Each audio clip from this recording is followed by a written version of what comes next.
इस बारे में हमने फाइनेंस एक्सपर्ट शरद कोहली से बात की है। मुझे लगता है कि ये अगर आदि पुरुष 700 करोड़ पे बन सकती है।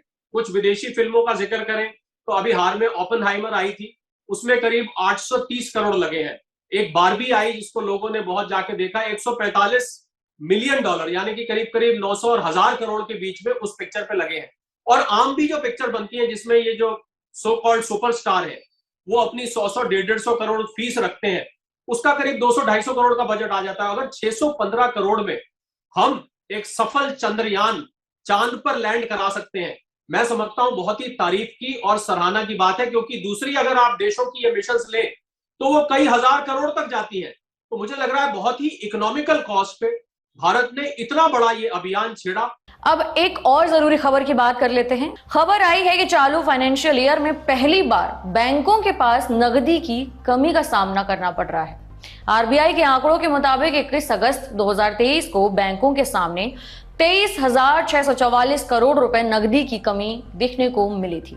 बैंकिंग प्रणाली में तरलता से मतलब है कि बैंकों के पास आसानी से कितना रुपए कैश में उपलब्ध है, जिसकी बैंकों को अपनी छोटी अवधि की व्यावसायिक और वित्तीय जरूरतों को पूरा करने के लिए आवश्यकता पड़ती है।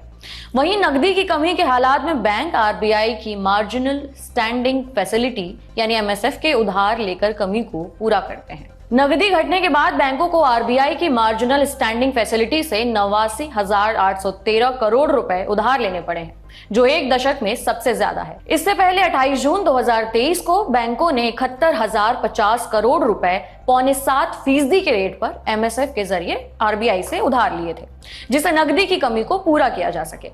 10 अगस्त 2023 को आरबीआई ने बैंकों से 19 मई से लेकर 28 जुलाई के बीच मिले डिपॉजिट्स का 10% इंक्रीमेंटल कैश रिजर्व रेशियो यानी आईसीआरआर के तौर पर रखने के आदेश जारी किए। 19 मई से 28 जुलाई की अवधि के दौरान 2,000 रुपए के नोट्स डिपॉजिट किए जाने के चलते बैंकों में नकदी बढ़ गई थी, जिस पर शिकंजा कसने के लिए आरबीआई ने ये आदेश जारी किया था।